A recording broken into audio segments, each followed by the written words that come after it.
years. So many celebrations are going on now. We're going to have next month, 50th anniversary of the installation. 2 deity installations. The last 2 deities Srila Prabhupada installed in the world. One will be in New Mayapur, France, where he installed Krishna Balaram, second set of Krishna Balaram deities in our society. And then the final deities he installed, which will be in mid-August. They're having a celebration from the 14th to the 18th of August. And there he opened up ISKCON Hyderabad, new temple there, and he installed the deities there, which were the very last deities Srila Prabhupada installed. The deities, of course, Srila Prabhupada being everything to us in our ISKCON society. He's the source of everything. Even Prabhupada, he described that we're a branch on the Gaudiya Vaishnava tree. We're one branch on there. But all of us, all of these different temples, they're part of that branch. I was thinking just yesterday, for the first time, a branch, when you see a tree, and again, what do they do when they splice it? What's it called? Grafting. Yes. Sometimes you'll have a fruit tree, right? And the fruit tree comes up, and then they cut it in a certain way, and they get another branch with slightly different kind of fruit that they graft onto there. And they connect it in such a way that wrap it up, and it'll grow. So you have the main tree coming up, with the one fruit, but then since you graft something on, something different, you get a different fruit. And I remember Prabhupada saying, it's okay, he said, we can have so many branches, but the fruit has to be the same. Not different fruit, no grafting, no splicing, no factions, different opinions. I one time was on with a group of managers in our society, and they were talking about a certain regulation we were doing with the deities. And he in there said, well, it's my opinion. And he said that the devotees, they've been following this way for so long, and if we change it back to what Srila Prabhupada wanted, they'll be disappointed. And that's all I needed to see was that word, it's my opinion. I said in a respectful way, I said, I don't have any opinion. Is all I know is what Srila Prabhupada told us to do. That's ISKCON. That's ISKCON society. You have to follow. If you want to be successful, just like I see so many devotees here. You want to have a nice flourishing temple, beautiful deities being worshipped, everyone being happy. You have to know Prabhupada's program. Follow his program. It's very simple. So many times I've been asked about miracles. Did Prabhupada perform any miracles? What a silly question. Look at us all here, all around the world. What do you think that was? Had anyone else ever done such a miracle? Made thousands, hundreds of thousands. There'll be millions of Vaishnavas who knew nothing about Krishna as the Supreme Personality of Godhead. But we're looking for some cheap tricks, you know? The yogi has a little dirt, right?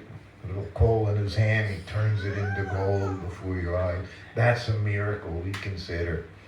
That's a trick, simple trick.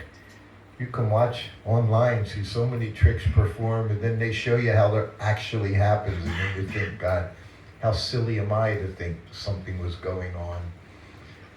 I saw it when I was in Spain. What's the city, big city in Spain? Anyway, Barcelona. Barcelona was the first time I saw it many years ago. You know, the guy sitting, and he's got the robes on and everything, and he's got his arm like that, and he lifts his legs up. So look, he's in the air, totally in the air. But you take off those robes, and you'll find the pole, very strong pole coming up, going through the robes, coming along his arm, coming in there, seat under him. Magic. That's magic. So-called magic. Just a trick of the eyes. Prabhupada performed magic. He turned Malechas into Vaishnavas. That was Prabhupada's magic. Huh? And what he says was his magic is, I didn't change anything that I heard from my spiritual master. And we can see that's a miracle. Because changing, that's our nature. Always to change things. Huh? I could say so many things. We're here tonight and tomorrow night. Somewhere tomorrow night here in South London, whether it's here or somewhere nearby. We'll be here tomorrow night as well. So I have little opportunity to speak. But Prabhupada's ISKCON, most important thing, just do what I showed you. Do what I said. As he would say, everything is in my books. Everything. And Prabhupada followed those books. Srimad Bhagavatam, Bhagavad Gita, as it is. He said, not changing, no need to change anything. And that was his miracle. He said that on his Vyas Puja Day, 1972, in New Vrindavan. It was literally a day before I became his personal servant. He was on the Vyasasan. And it was his Vyas Puja Day.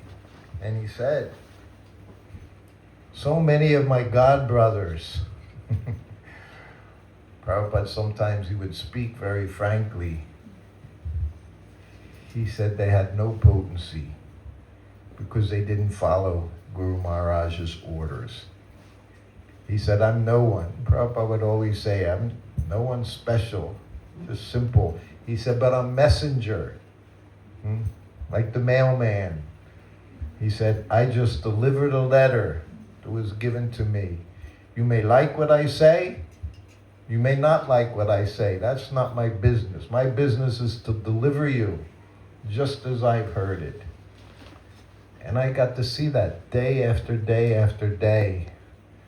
That ISKCON society, don't change. Keep everything as I've given to you. In 1973, I had been with them now 5-6 months. Prabhupada was very regulated. He talks about Bhaktivinoda Thakur. We know his Bhaktivinoda Thakur, right? He wrote his schedule down. How many chapatis he took, when he took them, when he rested, when he took a nap, when he did his magistration work, when he did his translation work, when he read the Shastras, everything. But I got to see Prabhupada also followed very regulated schedule. And that's what devotees do, the pure devotees. They're very regulated. The amazing, another miracle with Srila Prabhupada was he's traveling around the world being very regulated. You know, that we're traveling around the world now. Being regulated, not an easy thing. When every place you go, you have to reset your watch 3 hours, 5 hours, sometimes 10 hours, different. And then to try to immediately accept your regulated schedule. Prabhupada did that 50 years ago. His entourage, his disciples traveling with him, we had trouble doing it 50 years ago when we were 20 years old, 25 years old. But he did it. Never said anything. Well, he did say things. He would say, why are you sleeping? Why are you sleeping, he would say. We got chastised for that one thing more than anything when we travel with Srila Prabhupada. Sleeping when we shouldn't be sleeping. Sleeping during the day. Ooh, we didn't. Prabhupada didn't like to see us sleeping during the day. And at nighttime, 10 o'clock, 4 o'clock up. That was our program. Mangalartik. And if you weren't up at 4 o'clock, what were you? Maya. You were in Maya. He was doing it.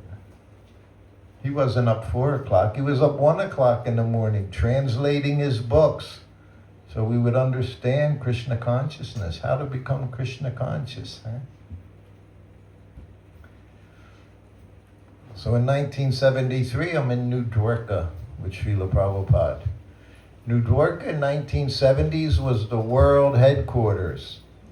At that time, there were no temples in India, no Vrindavan temple, no Mayapur, no Lotus building, no Juhu, came 1978, Hyderabad 1976. No temples in India.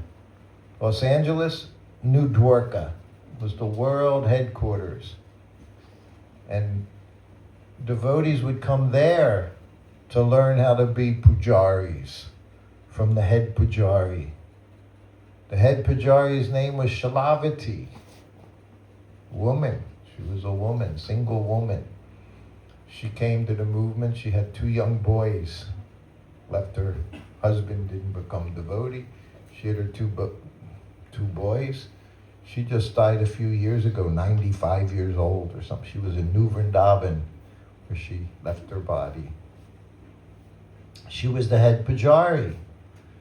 Prabhupada trained her. So devotees would come there to learn how to be pujari. We had to learn everything. And Prabhupada had very precise plan for how we would worship the deities. Very simple. And of course, what are the two main aspects for pujari? Cleanliness, punctuality. And when we say punctuality, Prabhupada in Vrindavan, if they opened the curtain 15 seconds late, he'd say, why? 15 seconds, not 5 minutes, 10 minutes, 15 seconds. Cleanliness, he said it should be so clean, the altar, the deity kitchen. And deity kitchen meant kitchen. There was no separate kitchens. Kitchen for the deities and the kitchen for us, the devotees. It was the kitchen. Everything was cooked, offered to the deities. And then we took the prasad. He said, altar and kitchen should be so clean, an ant doesn't even go in looking for food. That was his idea of cleanliness. One letter, he called it summit cleanliness. You know what the summit is when you have a mountain? Top of the mountain is called the summit. That means topmost cleanliness. I remember it was right here in England, London. Bury Place Temple. They had a problem back then, 1972, 73. There were rats.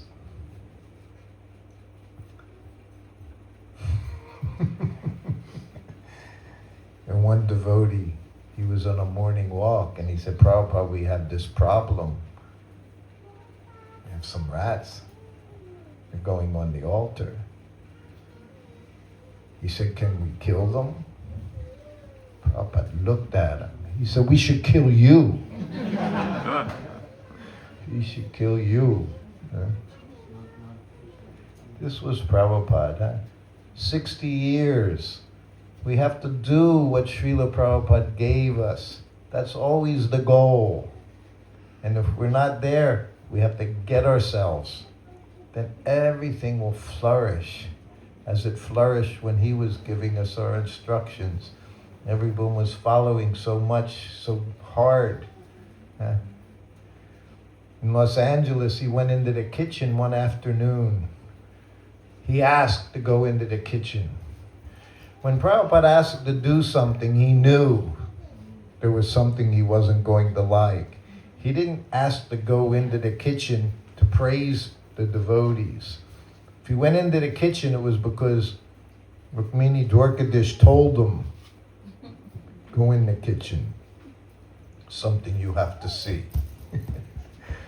So it was the afternoon, he went into the kitchen with the temple president and the GBC. And he went in, and it was beautiful kitchen. This is 1973. Everything stainless steel, and the exhaust system, stainless steel, and all stainless steel tables. And it's afternoon, 2, 3 o'clock, so it's empty. His deities are resting, nothing's being prepared. Everything looked beautiful. And he walked right over to the sink. There was one pot, and it wasn't clean, sitting in the sink. Big commercial sink with the thing on the top to clean everything. A first-class facility. But there was one pot in the sink, and it wasn't clean. Prabhupada walked right up to it. Why is this pot dirty? What is it doing? Immediately, wasn't happy. Temple president said, well, Prabhupada, the devotee comes 4 o'clock to start cleaning the pots, everything. He said, otherwise there's no one here now. Prabhupada looked at him. He said, you're here. Temple president. Prabhupada didn't see temple presidents, sannyasis, GBCs. He saw his disciples. Everyone disciple. Everyone was the same. You're just my disciple. He said, you're here. Why don't you clean it? Prabhupada chastised him so much. The devotee was in tears. Fell down on the ground, offered a basin, says the Srila Prabhupada. Didn't even want to get up. He was so frightened over a pot, one pot in the kitchen. Cleanliness, punctuality, most important things in the deity worship. He even said, don't put gold. No gold, no silver. He said, you'll just attract thieves. He said, the garlands, nice flowers. He said, very nice, decorate them with the flowers. He said, that's the jewelry for the deities, the flowers. And other jewelry could be there. But he even said it in a compassionate way. He said, if you put gold, he said, the pujaris will be tempted to steal. He said it in a way that you don't want to tempt them. This was Prabhupada's compassion, but he knew. All around the world, Prabhupada had Elmiras in his room, locked. He had the keys. In Vrindavan, right? Vishaka had the key to his Elmira. Los Angeles, the key to his Elmira. Kept it in his white bag. I was with him for months before he let me carry his white bag. Not first day, second day, first week, second month. No. He had to see, can I trust this boy? Is he going to stay with me? Is he trustworthy? Finally, I was carrying the white bag. I see photographs of me carrying the bag, and I'm thinking, oh, Prabhupada trusted me. 1975, he even wrote one letter. 2 temple presidents in Hawaii, one after another. Both of them embezzled money. So then the GBC, I was in Boston at the time with Ambarish Prabhu. The GBC suggested I could go be the temple president. Prabhupada wrote a letter. What did he say?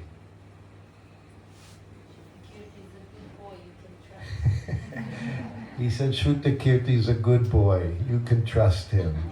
Most wonderful things he could have said. You can trust him. I'm not going to take anything I already had everything. Srila Prabhupada. And Srila Prabhupada here in the heart. What more does anyone need? You have Prabhupada's mercy. Huh? That's what I had. And I did. For that time, I became temple president in Hawaii. Anyway, Los Angeles, the world headquarters. So Shilavati, she was very good. Wonderful pujari, and make the deity plates, Mongol sweets. Prabhupada had the deities.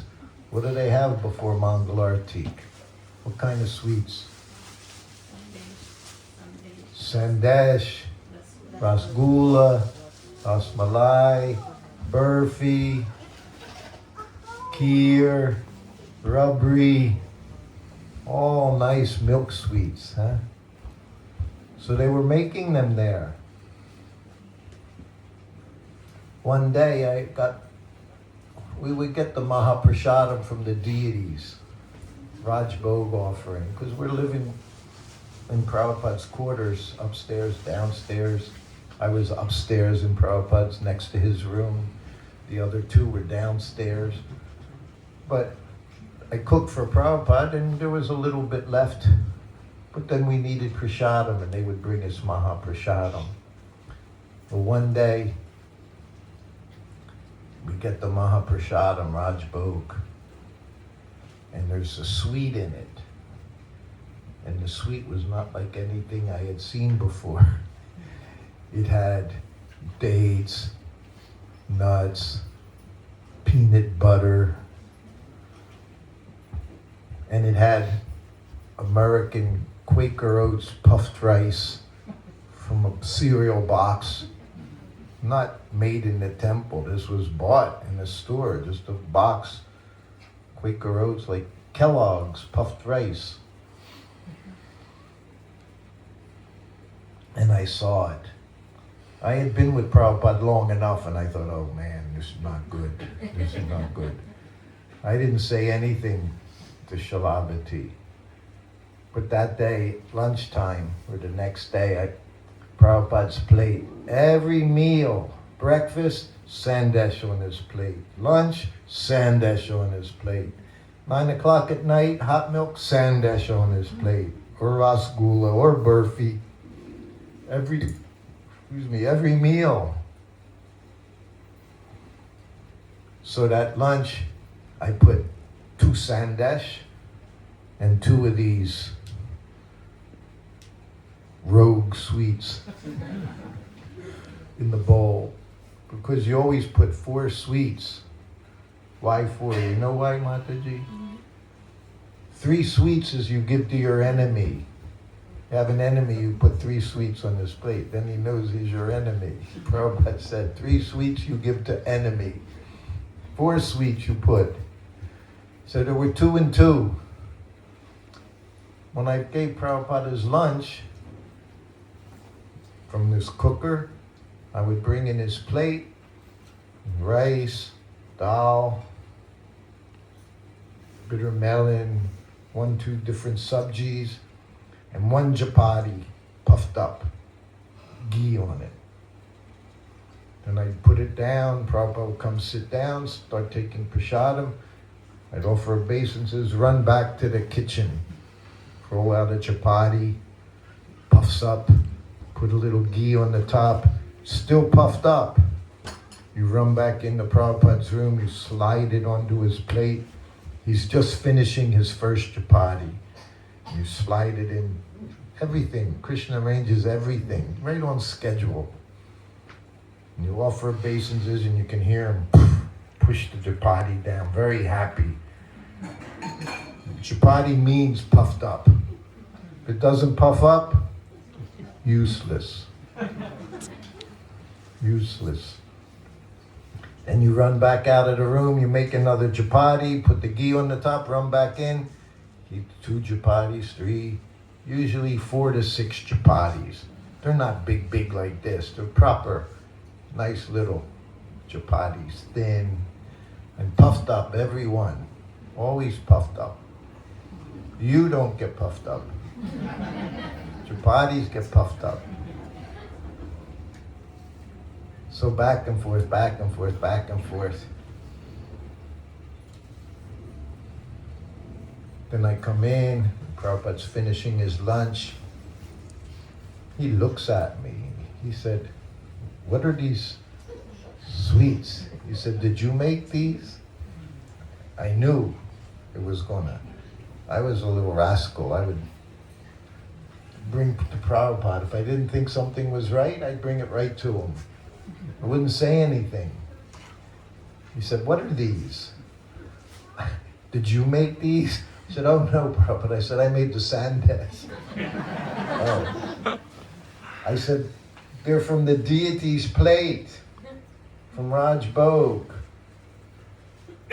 So then he went, washed up, went behind his desk and ringing the bell. And I go back in the room, offer obeisances. He said, "Who has done this? This concoction?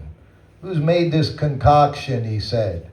"I've showed you so many nice sweets." He went off, rattled off. "Bengali sweets," he said.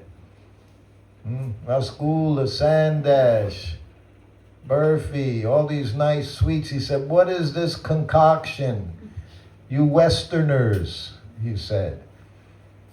He said Westerners because that's all it was in ISKCON now. He wouldn't say that now. He'd say, "All of you, don't pick on us Westerners. You're just as bad concocting things." Then it was Westerners. Now it's you Indians concocting everything. He said, "Who's done it?" I said, "Well, call her."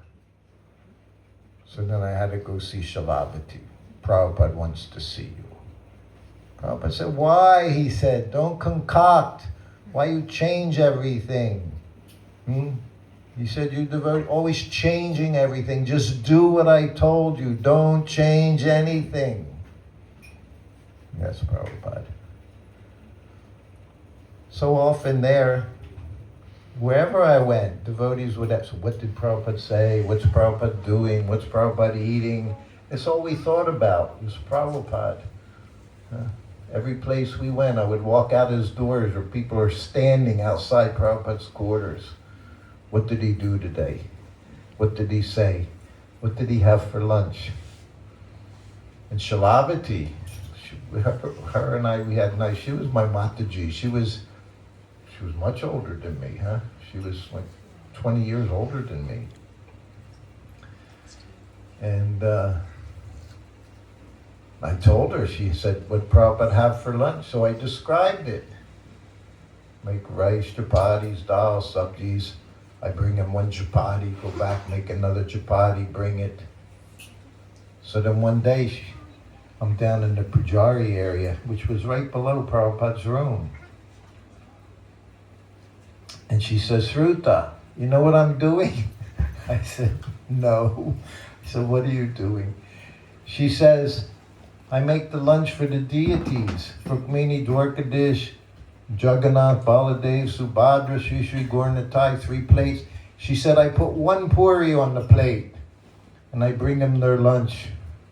And then I go back into the kitchen, make hot puris, and I put another hot puri on their plate. And I go back and forth from the kitchen to the altar putting hot puris, just like you do." I knew right away, no, it's not how we were instructed. See me, I'm a very simple person. You tell me what to do and I do it. I have no imagination to even change anything. That's a good thing. For a disciple, that's a good thing. So of course, what did I do? I went to Prabhupada.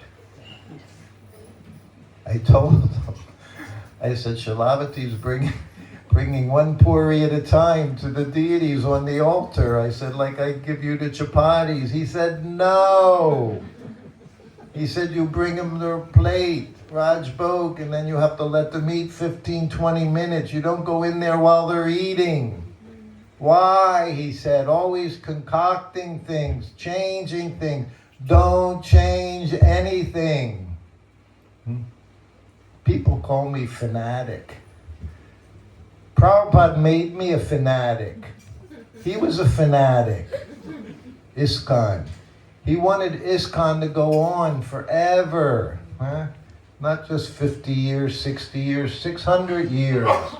His Bhagavad Gita as it is, his books, everything. Don't change. It was perfect. What he gave us has been perfect. It is still perfect. Everything he did. We're celebrating 60 years.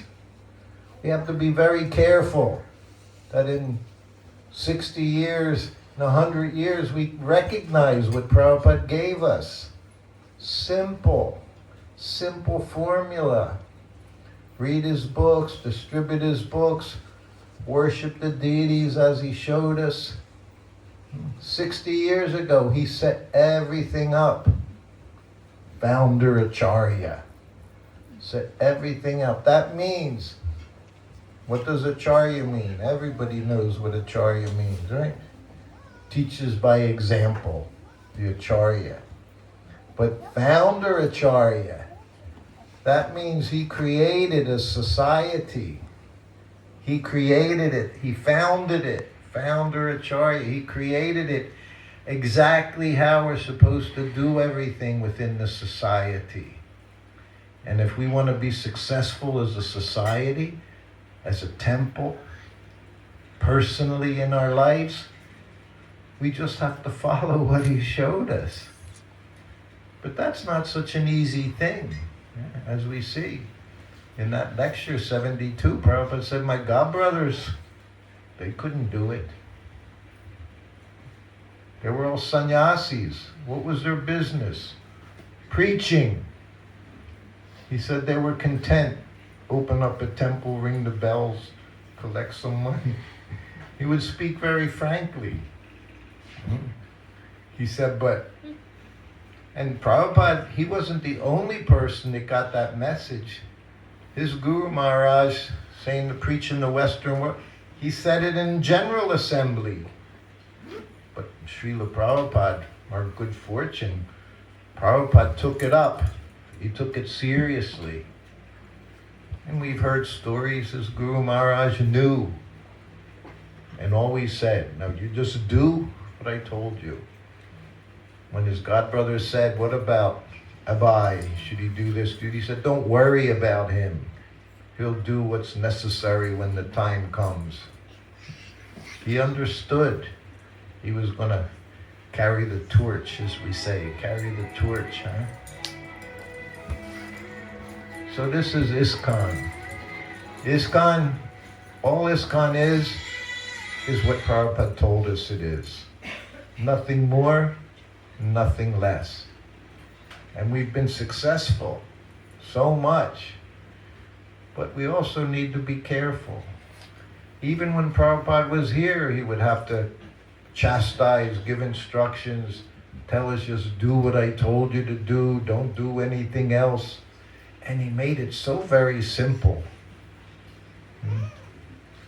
And what did he want? Preaching. That was his mission. Preaching. Prabhupada said that's the perfection of a disciple. Chant, follow the principles, and preaching. And preaching has many, many forms. Just having a temple, bringing people in. But you have to get the people to come in, which means you have to go out.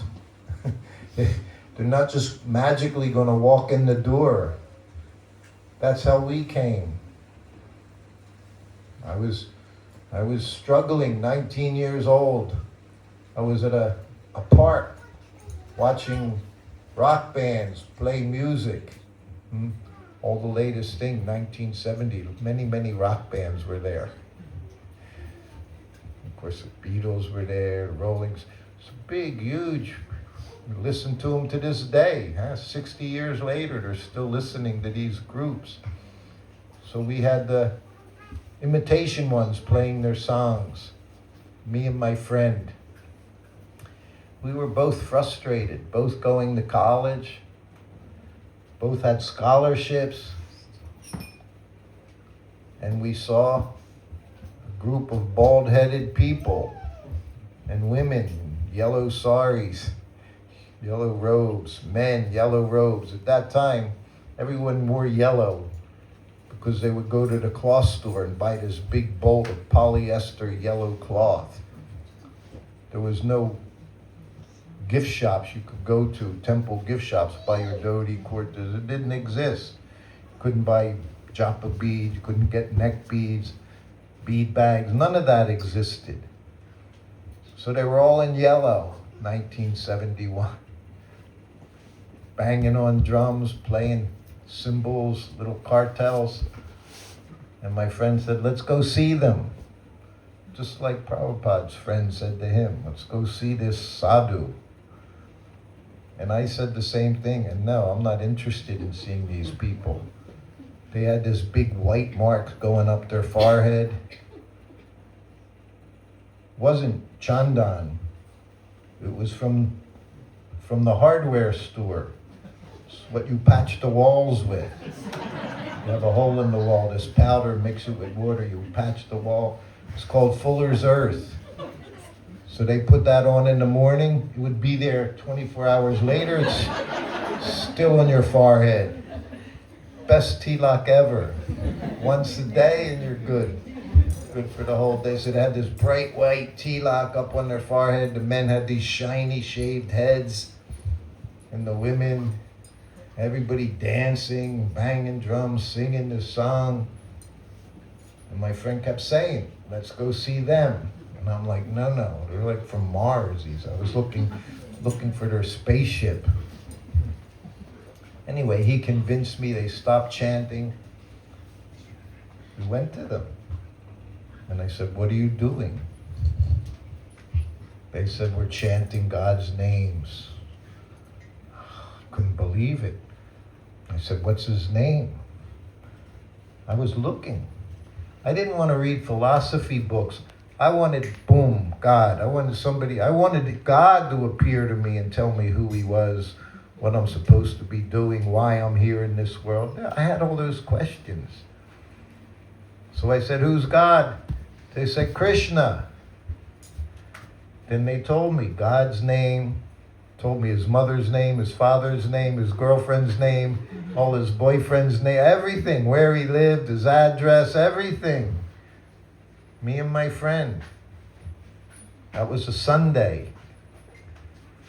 So for the next 5 days, we went to the temple in Philadelphia, Bhagavad Gita class in the evening after our lessons in school. By the third day, we decided we're going to leave. Saturday morning, we said goodbye to our parents, packed a suitcase, left home, left our scholarships, left college, left our family, and we moved to New Vrindavan. That was all by the potency of Srila Prabhupada and his disciples who were following him very strictly and doing everything he wanted. We moved in, we both had long hair and beards. Everybody had long hair and beards. First day in there, boom. They can't wait, brahmacharis can't wait to shave all the hair off of your head. I see somebody like you, ooh, give me a shaver, I'll shave your head right off. Shave that beard, shave the head, nice little sikh in the back. Chanting 16 rounds and they put saffron on you. First day in the temple, you become a brahmachari. If you were a young single girl, you became a brahmacharini. We had brahmacharinis. That was it. All because of Srila Prabhupada. All because of what he started 60 years ago. And the potency was there because Srila Prabhupada was there, right there. And he's still right here. Right? Lives forever. How? In his words. So we have to know those words. We have to follow those words. And we'll become pure devotees. You can make other people pure devotees and everything will just go on. But if we deviate even a little bit, everything's lost. If you water it down. Prabhupada said that in 1973 because he saw what was happening. They're doing this. I didn't show them. Now they're doing like this. Now they're doing, concocting this, changing this. He said it's time to boil the milk. That those in the temple have to become very fixed up. Read my books, understand the philosophy, and then they can give it to others.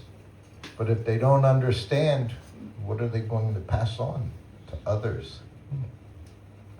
So this is our business, 60 years later. And sometimes I get in trouble for saying, Prabhupada said. Might be in his books, might be just a conversation I heard, might be in a letter for everyone. But he said, do like this, don't do this, don't do this. And then he would say, 1 time, 2 times, 3 times. And then he would stop saying it. Didn't mean he didn't want it stopped. It meant he didn't want you to make any more offenses. If I tell you to do it, you don't do it, that's an offense. If I tell you don't do it, and you keep doing it, that's more of an offense. So he would just carry on to the next time and the next time. That was Prabhupada. So we have sometimes, we're here tomorrow, again, tomorrow evening. So many nice devotees here. It's very wonderful to see you. Very nice to see you since I saw you in France, in Mayapur, France. Chandramali disciple. Chandramali Maharaj, Radhanath Maharaj, and myself, we were all in New Vrindavan together. Prabhupada called us inmates. The inmates. Only devotees I ever saw Prabhupada in the letters call them the inmates of New Vrindavan. You know what inmates means, right? Prison. When you're in prison, you're an inmate. I'm inmates. So we were all inmates in New Vrindavan by the mercy of Srila Prabhupada. Anyone have any questions? Any thoughts? Yes. Prabhu, Hare Krishna. Jai. Every time I hear you and hear from your good brothers and sisters, and I wish I had that complete love for the spiritual master. And I speak to my good brothers and say, you have love. I don't think of him all the time. I don't cry for him. I can cry in front of the Lord. I can cry in front of Srila Prabhupada. But I cannot cry in front of my spiritual master or photo. And I feel I don't have the love for him. And how can I get what I really, really want is have that complete, unconditional love for him. Very nice sentiment. Of course you do. I tell you, you've heard me tell that story, no?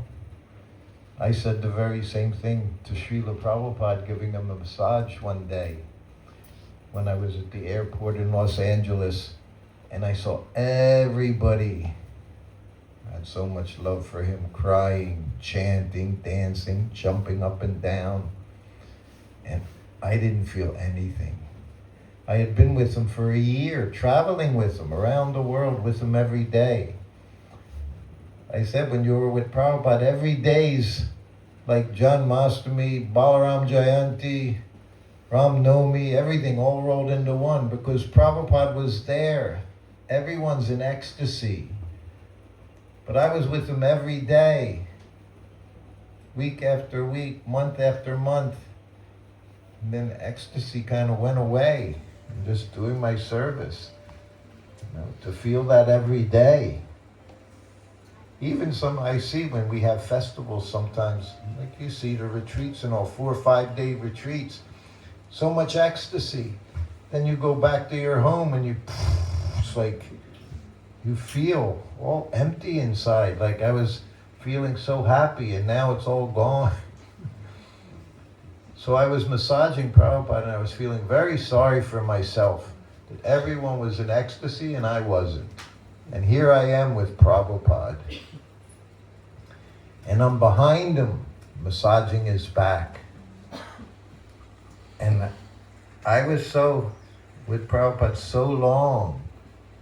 And I generally didn't ask him questions or things. We would speak, he would say things to me. But I said, Prabhupada, I said, all these devotees, they love you so much. Crying, laughing, dancing, chanting. I said, they have so much love. I said, I don't feel anything. And I kept massaging his back. And of course, again, I was in Maya because I just wanted him to say something nice to me, encourage me, like I saw him encourage everyone. And he didn't say a word. And I had to massage him for one more hour, over an hour. And the whole massage, he's just sitting there, eyes closed. And I'm going from one part of the body to the other. And now I feel even worse, because I just told him I have no feelings for him. So it backfired. Instead of getting what I wanted, Prabhupada let me. And I'm still doing my massage, doing my service. And his head down and his massage finished. And he got up in his gamsha, walked off. Little oil footprints on the floor from massaging his feet. You could see the little lotus footprints on the floor as he went to the bathroom. So now I had lots of service to do. I had to empty the cooker, chaunch everything, the dal, the vegetables, roll out a chapati, set up his plate. During that time, he's bathing, dressing, putting on tilak, and saying his Gayatri, noon Gayatri. And I give him his lunch, quiet. Then he takes rest, nap, half an hour. I'm in my room, and he rings the bell. I go in the room and offer obeisances. I sit up, and he looked at me. He said, do you like your service?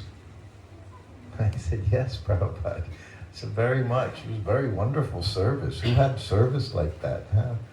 Out of thousands, 10 people were able to do that service in 10 years. I said, yes, Prabhupada, very much. He said, service is love. You just do your service, everything will be all right. He said, they may be jumping up and down. He said, but service is love. So he kept making that point. You have to do something. If you're doing service, that's out of love. You're not getting paid for it. It's voluntary. Only reason to do something voluntarily is out of love. So that's what he said. So I've always kept that very close to my heart. Just do my service. That's how you show your love. Not that you're necessarily going to feel this little tingle in your body, you know. You can feel that materially, huh? You meet some person of the opposite sex or the same sex, depending on who you are nowadays. And you can feel that. What is that? That's not love. That's just lust. It might feel good. But real love is serving unconditionally, not expecting anything in return, not expecting I'm doing this so I feel good even. Feeling good is just doing the service. That's what I saw with Prabhupada. And he said, just do your service. That's love. Can't say I don't feel anything. You don't need to feel anything. You just need to do your service. Me now, I feel happy sharing Srila Prabhupada. That's my service. And happy doing that. You see the pujaris on the altar, everyone cooking.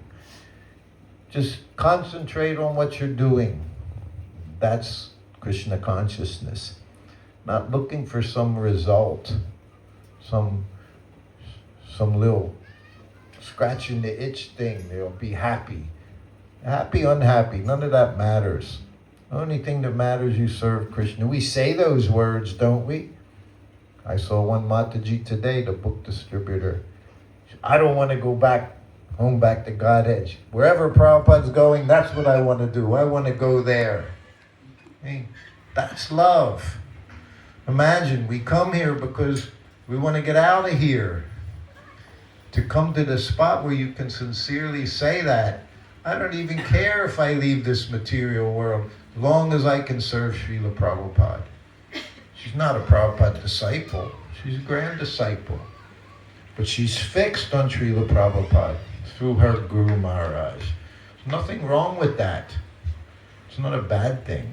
It's a good thing. That's a good thing. That's the duty of the Guru.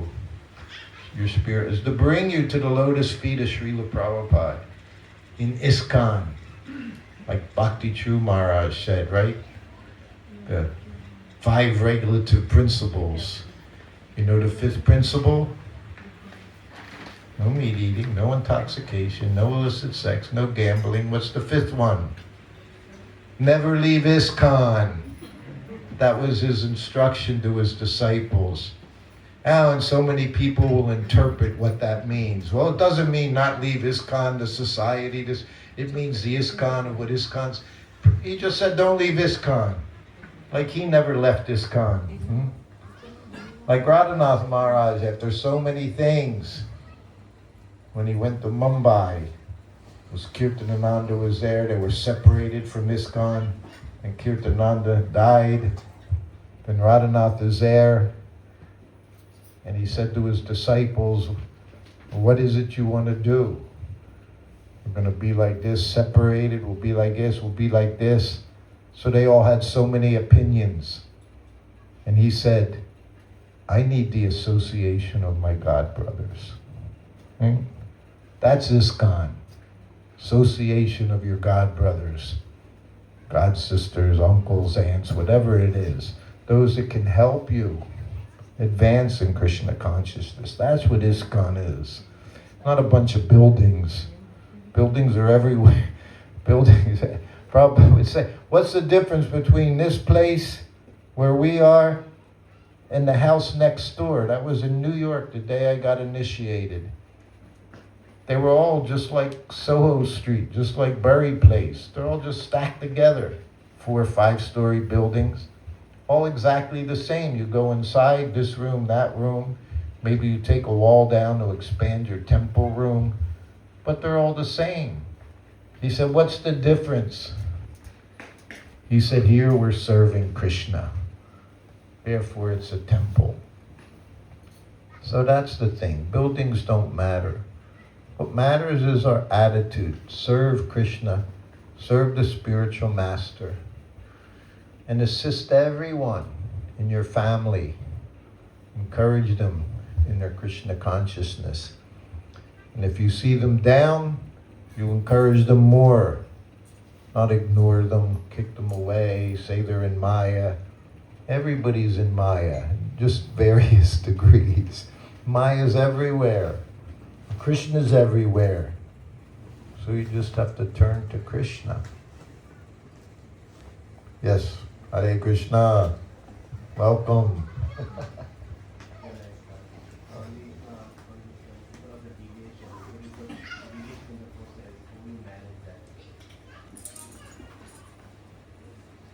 How do you manage the deviations? Is that what you said? You have to understand what the deviation is. You have to understand what the correct process is in order to know it's a deviation. Yeah? So it means you need to know the philosophy. It means you need to read Srila Prabhupada's books. It means you need to take association from those who know the philosophy. And then you're going to have differences of opinion. But like I said to my godbrother, I don't have any opinion. So all I know is what Prabhupada said, do like this. It was a very specific order that Prabhupada said to do and not to do. And they're having a discussion over it. Prabhupada made it very clear, don't do this. And they're saying, well, we've been doing it now for 30 years. If we stop doing it, devotees will be disappointed. So I said, who do you want to disappoint? Prabhupada or the devotees? We don't want to offend the devotees. What's Prabhupada? He's not a devotee.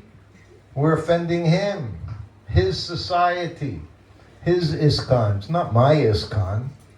Never will be my ISKCON. It's only his ISKCON, founder Acharya. So we have to be careful when we say, I don't want to offend, I don't want to do an aparad.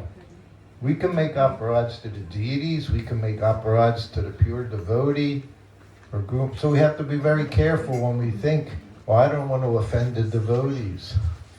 But who's the devotees? Who's pure devotee? So you have to know what deviation is, and then in your own life, avoid making offenses. We don't want to offend anyone. Prabhupada's a devotee doesn't want to put anyone in anxiety. But at the same time, you have to be very careful of your own spiritual life. Like they say, mad elephant offense. But we toss it around like, who's the devotee we're offending? Most of all, my fear is to offend Srila Prabhupada, first of all. He's the devotee. His society, his temples, his deities. Everything his. Nothing belongs to me. Okay. Any ladies or just the men here asking questions today? No Mataji? One Mataji first, then we can get you. We have to give them some. Prabhupada always said ladies first. Prabhupada was a gentleman. Yes. Prabhu, first of all, thank you so much for coming to Ranapalli Road to Chichigoli. Nice. So nice to have you lotus feet here in the Hare Krishna. I have a question that, devotees always try and preach, and there is not many times to get success in their preaching missions or, preaching bhakti lectures anywhere. How did Prabhupada deal with his disciples who were not able to follow or not able to, make progress as much as Prabhupada wanted them to do it? How did he? How did he manage? What was how he did it? Titikshava, tolerance. Prabhupada tolerated all of his disciples. What I saw, Prabhupada knew some of his disciples had big false egos. Sometimes people that gravitate to management, they like to control things. It's not always, it's a mixed act. It can be a desire to serve, but it's also a desire to tell other people what to do. You have to be very careful. And Prabhupada saw that in some of his leaders. He saw that. And all he did was encourage him to carry on. Because the only thing that can purify you is the process itself.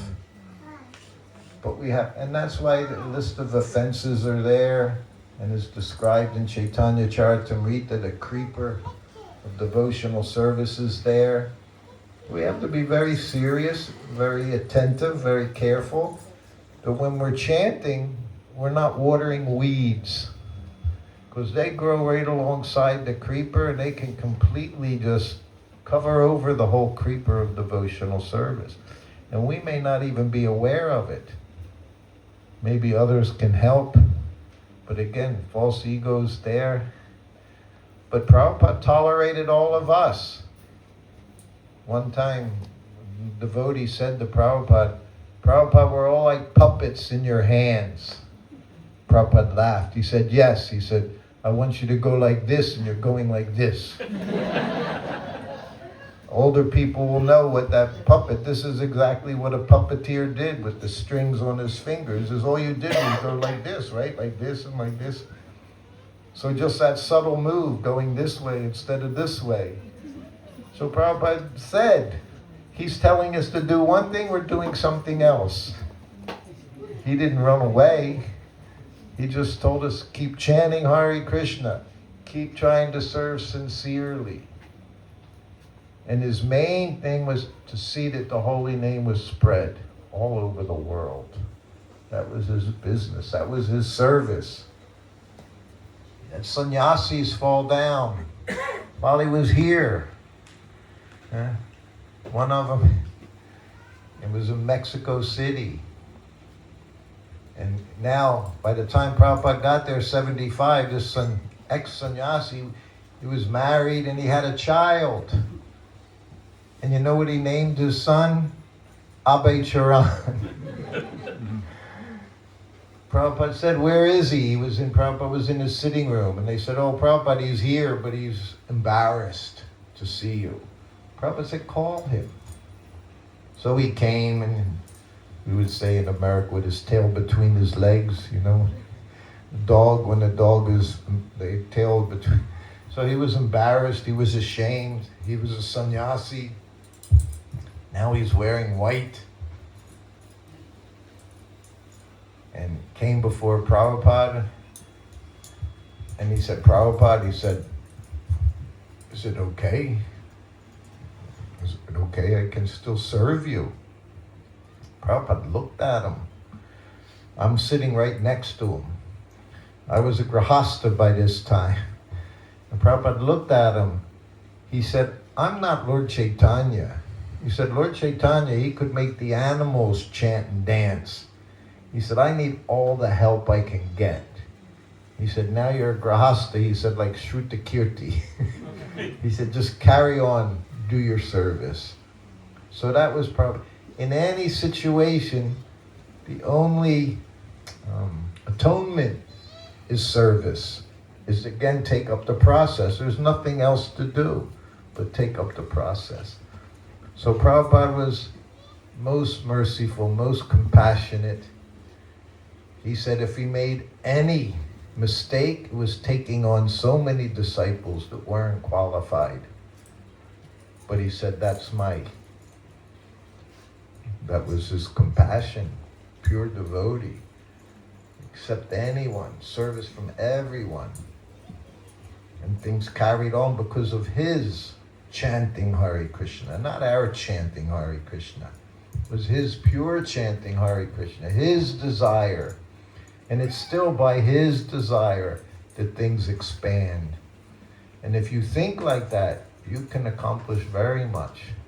But if you think, I'm doing, if you think you're the doer, you're finished.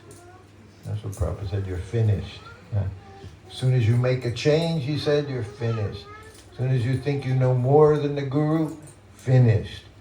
You might not see it 1 day, 2 days, but it's on its way. It's going to happen. Okay.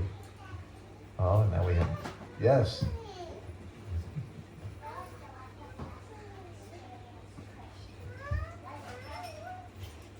What was that, Vishakha?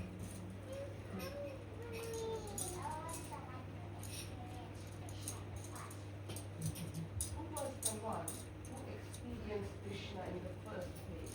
Was it Prabhupada who had that? For us, yes, in the first place. And the second place, and every place he experienced. He could see Krishna. He could talk to Krishna. Krishna talked to him. Prabhupada said, Krishna can talk to you. Krishna does talk to you.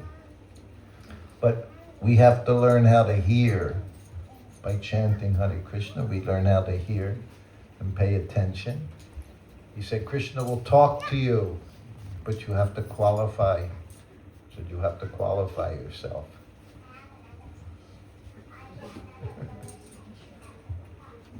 Are there gurus like Srila Prabhupada who have left?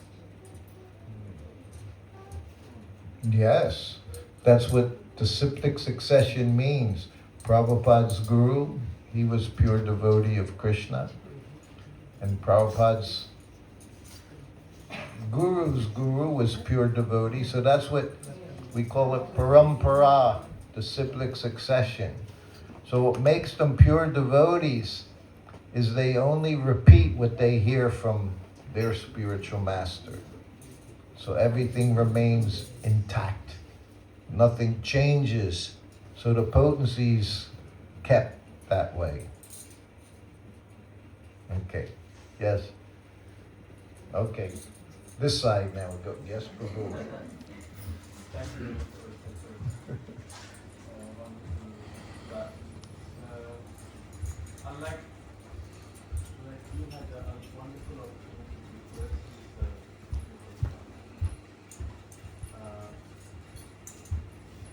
we are not able in the same way. So, I'll do it. How important is that first? Prabhupada would say, not at all important.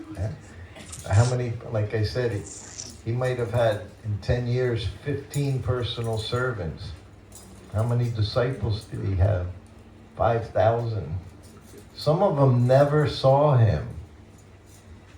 Vaisheshika, I think you might never have seen Prabhupada. Vaisheshika, or maybe saw him once or something, never spoke to him. But he's one of our biggest book distributors, his disciples, book distributors. Prabhupada, the most important thing is hearing from the spiritual master. And all of you nowadays, you all get to see your spiritual master. So many videos are there, audios are there. We didn't have that. You know, you could watch all of Prabhupada's videos in the course of, 12 hours or something. You see every video that was ever made of Prabhupada. Audios, fortunately, we have many, many audios, and some are still being transcribed. That's a very nice hearing. We talked about that, to hear. And I say when I hear Prabhupada, I hear his urgency. I heard Radhanath Maharaj give that class just a little while ago. Said the same thing. He said it so much nicer than I say it.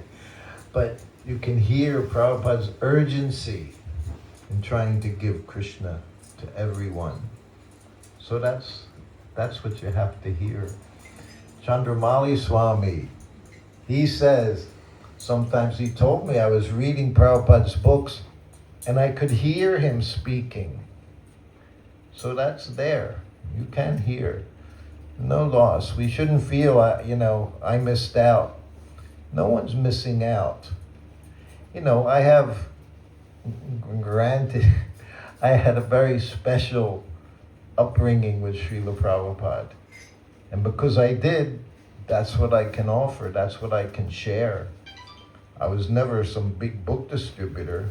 Prabhupada said they're the most important people at distributing his books. Even though he said everything was important, most important, he also emphasized distributing his books.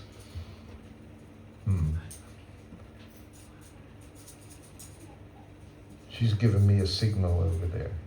Oh, okay. Thank you. Yes. Okay. Okay. Then I'm staying with her. I have to take her question. She may not feed me tomorrow morning if I don't. Let her say something. I'm kidding. They're the most wonderful couple. Yes, Prabhu, go ahead. I have a question when you started on ISKCON, you didn't met Prabhupada in the beginning.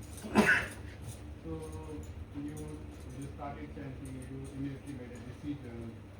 But then when you met first time Prabhupada, what was your impression, what you thought? Good question. Yeah, I had been living in the temple for 3 months when I finally met him, which is when I went to get initiation in New York City. I was living on a farm, New Vrindavan. And I was from a city, big city, Philadelphia. 5 million people lived in the city, which was considered big at that time.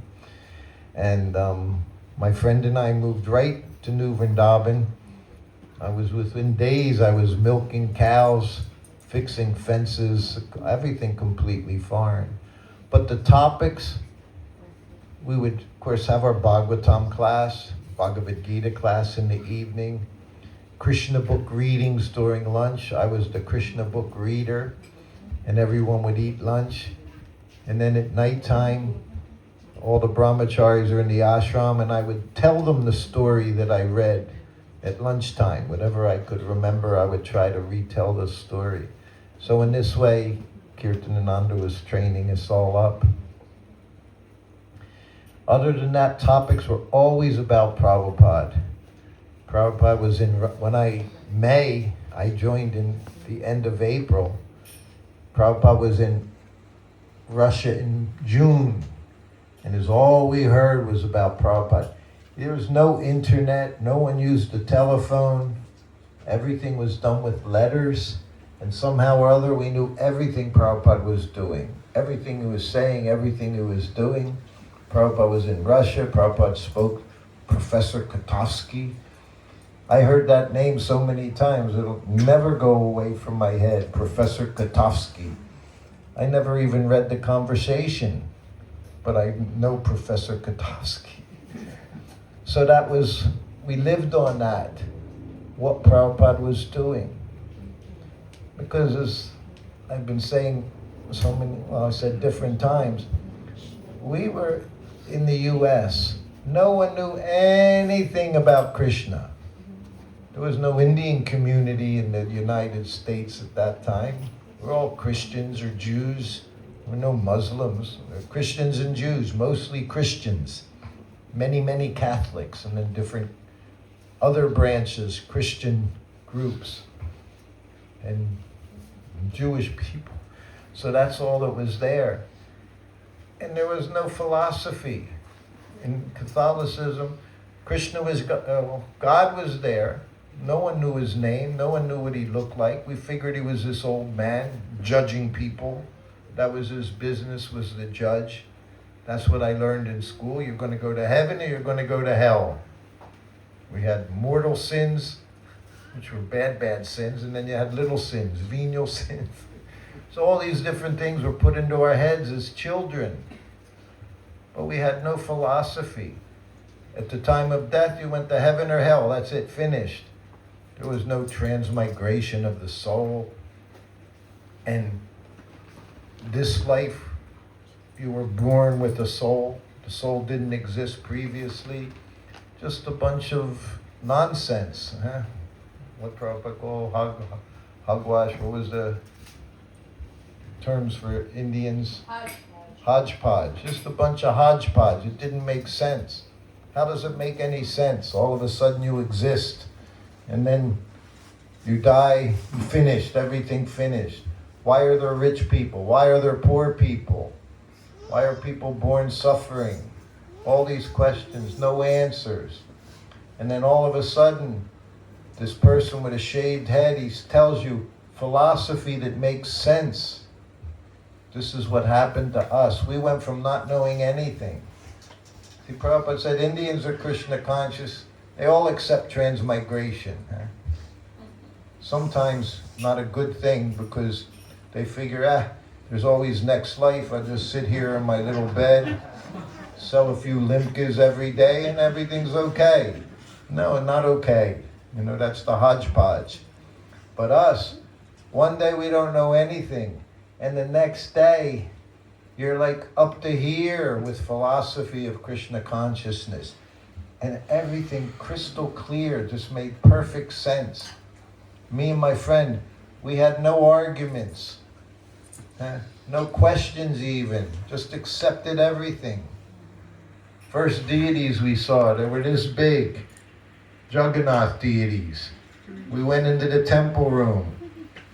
The devotee said, that's Lord Jagannath, that's Subhadra, that's his brother Baladev. We said, okay.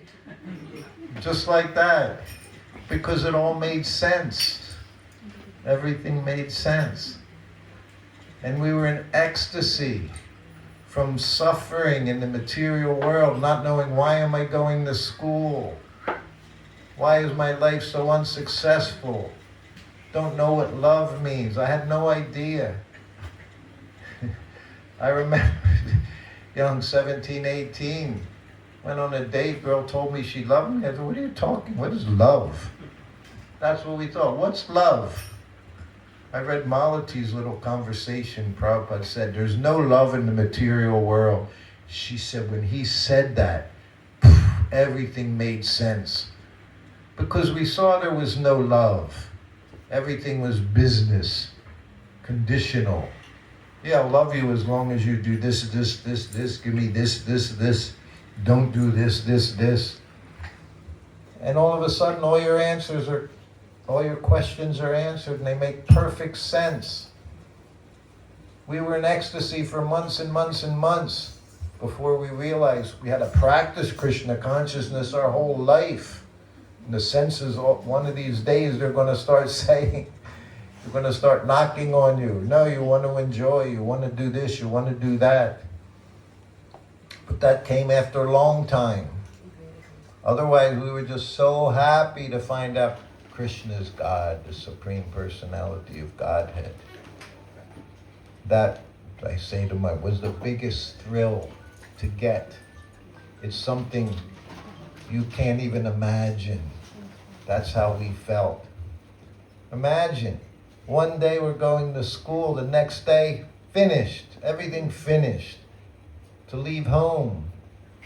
How many of you can leave your home? Your children can leave home. They're never allowed to leave home. I've given you everything, parents will say. I almost died having you, mother might say. Huh? We heard the best thing you can do for your parents is become Krishna conscious. And that meant leaving home, moving into the temple, and serving Prabhupada and helping him in this mission so that all of you could turn up 50 years later, 60 years later. That was Prabhupada's disciples, pioneers in Krishna consciousness. Not me, but all the others were doing that. Gave up everything to serve Krishna, to bring other people to Krishna all around the world. That's that person. So therefore we dedicate every life after life to Prabhupada for taking it out of this life after life, trying to enjoy these senses, this body, that body, and nothing but suffering. Human form of life is meant to become God conscious, has no other purpose. He said, you've tried to enjoy 8,400,000 species of life. So give this one life to Krishna. And your life is successful. We're very, very fortunate to have this human form of life. It's a great gift. It's a rare gift. We said you have to use it very nicely. I went through all the things, got married, children, business, everything up and down, everything went down. Now, 75 years old, whatever time I have left, I pray, let me do a little something. To you, gave me everything. So, Mataji, last question, Mataji.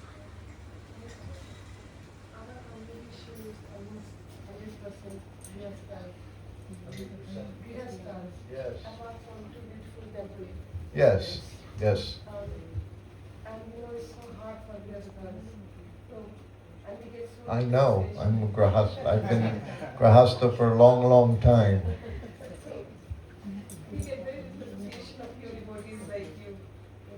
So please bless our congregation so that every one of us can serve you a little bit and get a little progress. You're very blessed. I can see congregation here. Very nice, wonderful community here. Just do as you're doing. Just worship Srila Prabhupada. Take care of the deities. And in any situation, you tell people about Krishna.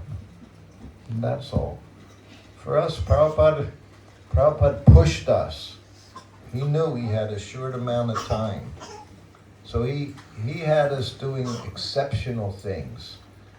And it's not necessarily that everyone needs to do like that. He was happy to see you develop your love of God. But the best way to do that is by sharing what you know with others.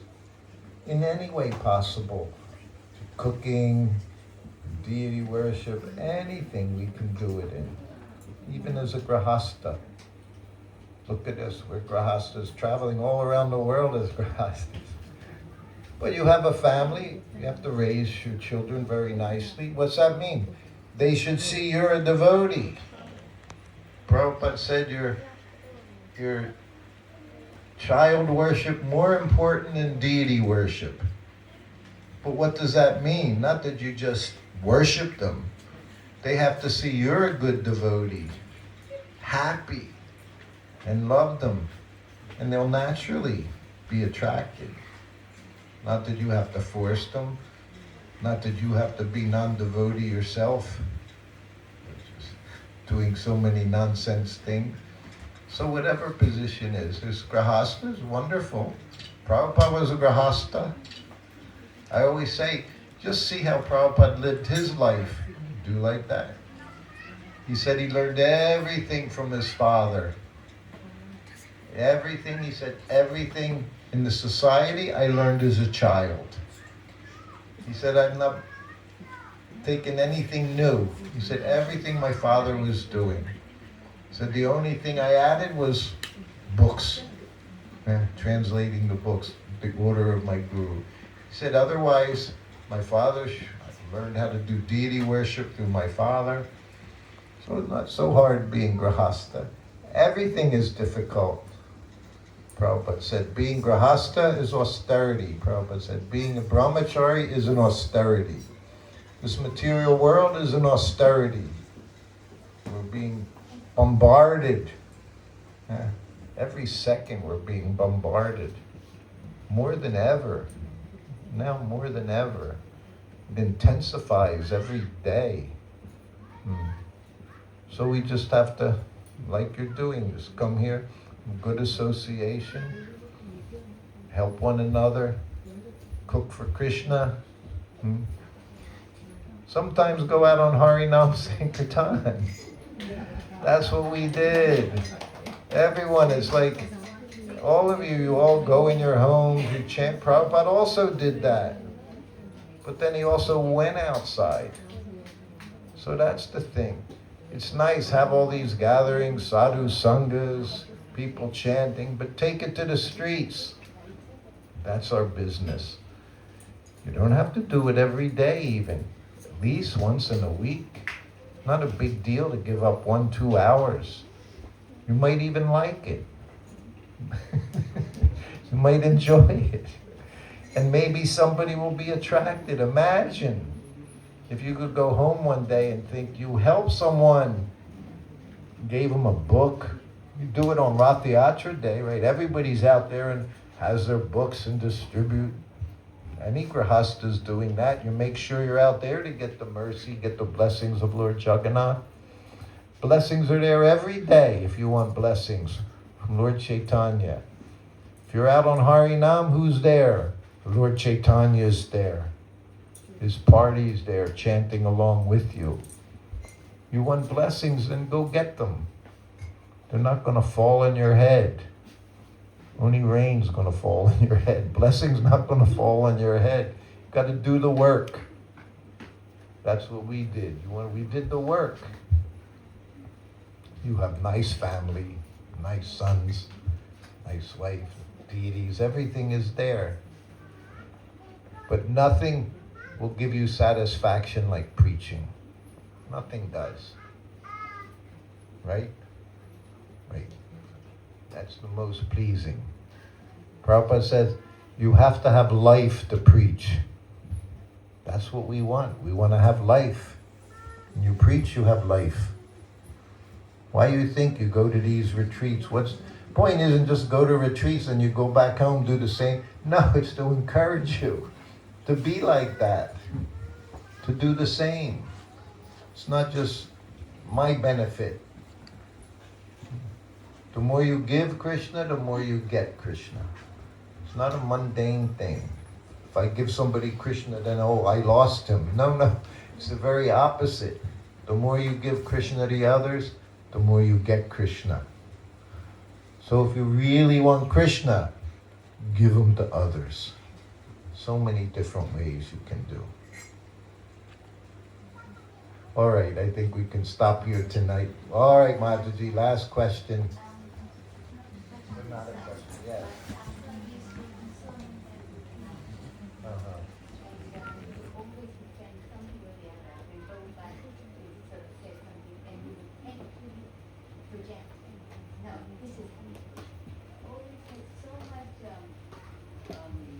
set for that. The way you said no, it's just to set the example.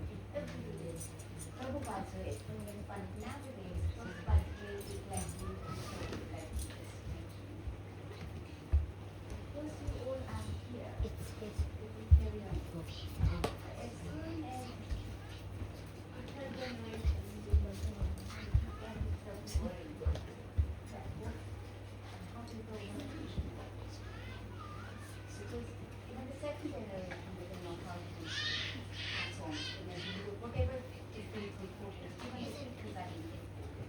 Like when you were saying about students and people didn't admire the same, didn't admire the same. So we actually do that whole bunch of this video as like a message. So we never change anything. Everything as it is. Even so even when Yamuna Devi was celebrating the London Mishra, she never went out. She was service. All she did was from 1 o'clock till whatever time she can take rest. And there the same standard is created. We have the same standard here. Because you've been here 30 years. And 38 years. 38 years, in 2 years we will be 40 years. The standards were there all the time. People come, standards go. How do we How to read the shackles? uptake the standards? Maintain the standards. How to make the public standards for the future. You have to know what they are. You have to know what the standards are. And the leadership has to know what they are, and they have to enforce them. You can't be interested in crowds. This is what happened in Christianity. I saw it happen in my church as a young boy, as a Catholic boy. When I grew up, no meat on Fridays. Why? Because they knew meat eating was bad. But then every Sunday you had to go to church. Every Saturday you had to go to confession and confess your sins and say prayers and atonement. All the masses were in Latin. But in the course of 5 years, all those things were dropped because they were losing customers. We're not interested in customers. We're interested in pleasing Krishna. That's our only interest, is to try to serve Krishna. Kirtan, we're not interested in crowds. We're not interested in impressing people with our voices, with the instruments. We're interested in satisfying Krishna. So those who are so-called seniors, advanced devotees, they have to be showing that, and they have to be stressing those things. Otherwise, if it just becomes so many people, but no one knows. Prabhupada said that. If you bring people in, he shut down the road show back in 1972. They were doing performances and on stage doing, and he said, no, we're simple kirtan people, and if you bring them in on some pretense that we're like this, he said, when they'll see our only interest is chanting Hare Krishna, he said they'll go away. So you have to bring people should know what it is, what our business is, to become Krishna conscious. He told Madhvisa, how do I attract a crowd, Madhvisa said. He was the emperor of Kirtan, Prabhupada called him. And he said, how to attract more people when we're out on Harinam. Prabhupada said, we're not trying to attract people. We're trying to attract Krishna. So everything we do, we have to know why we're doing it. Our only business is to remember Krishna, attract Krishna, love Krishna, try to serve Krishna. That's our business. And if we do that, everything else will come. That's what Prabhupada did. That's what will work. To have numbers of people that don't understand That's not going to do any good. In fact, it's going to be bad because it'll affect everyone. Mhm. One bad apple spoil the whole bunch. So we have to be careful. You know, same time we're lenient. We understand everyone that comes, they're coming from illusion. But you have to have a policy, especially in the temple.